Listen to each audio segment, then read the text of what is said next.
IVM.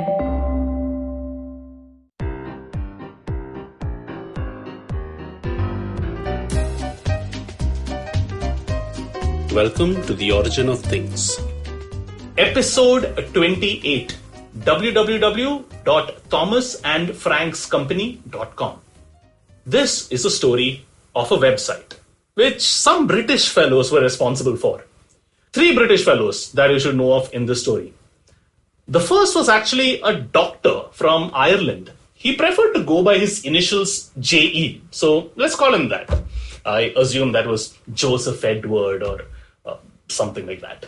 JE was the editor of this, website. It's kind of difficult to say what exactly it is because to some it's informative, to some it borders on news, to some it's more trash, often criticized, but yeah, you can't argue its longevity, and JE certainly had something to do with that. After all, he also had a very important role in the British government, the Secretary of the Chamber of Commerce.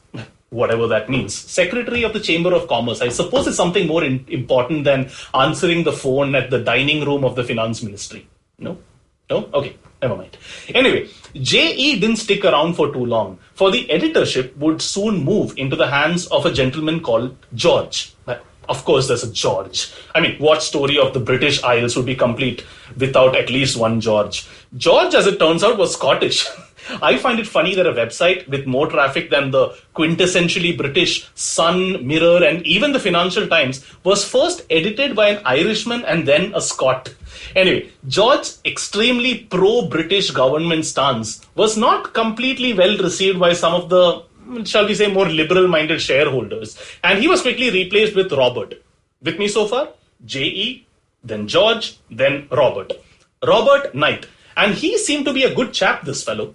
Says one website, Knight fought for a press free of prior restraint or intimidation, frequently resisting the attempts by governments, business interests, and cultural spokesmen, and led the publication to national prominence. End quote.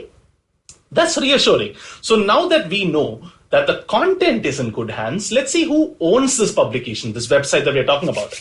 Now, the ownership also changed hands many times, but eventually settled under 2 gentlemen called Thomas and Frank, who I think you might know and might have heard of. Yes, even in India.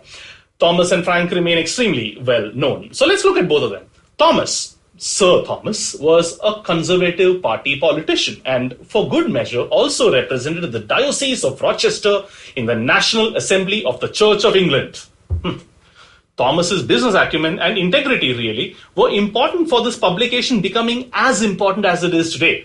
Well, if you can call it important anymore, No, never mind. We'll get to that later. A relative of Thomas's writes, he was clearly an important opinion former.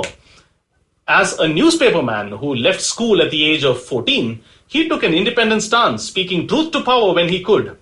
In fact, once 3,000 farmers presented Thomas with a ceremony thanking him for supporting their grievances. Wow.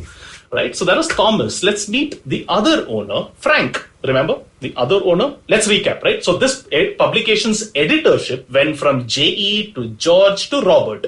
The ownership, many hands before falling into the hands of Thomas, who we have spoken about, and Frank.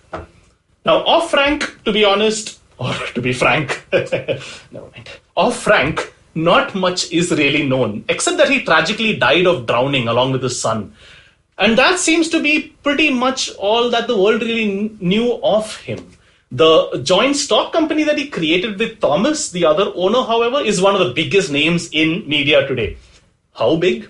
Well, I've already told you that the website traffic eclipses that of the Sun, Financial Times, the Mirror, and to be very honest, isn't that far away from the Washington Post and actually has doubled the traffic of the Wall Street Journal.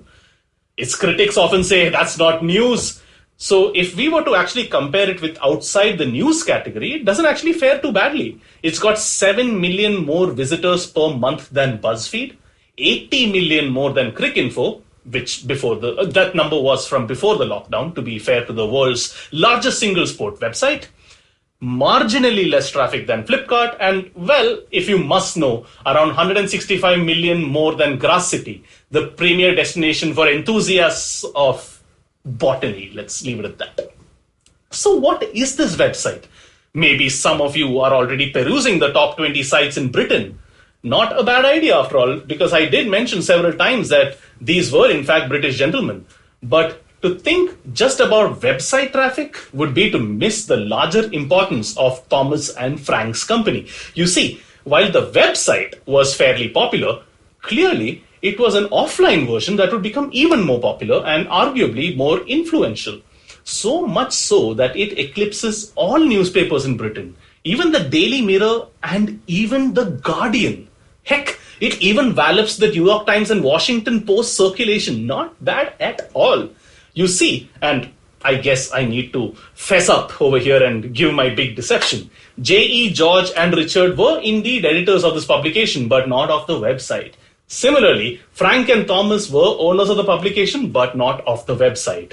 And the reason is simple. They all just kicked the bucket. Long before the website even came up.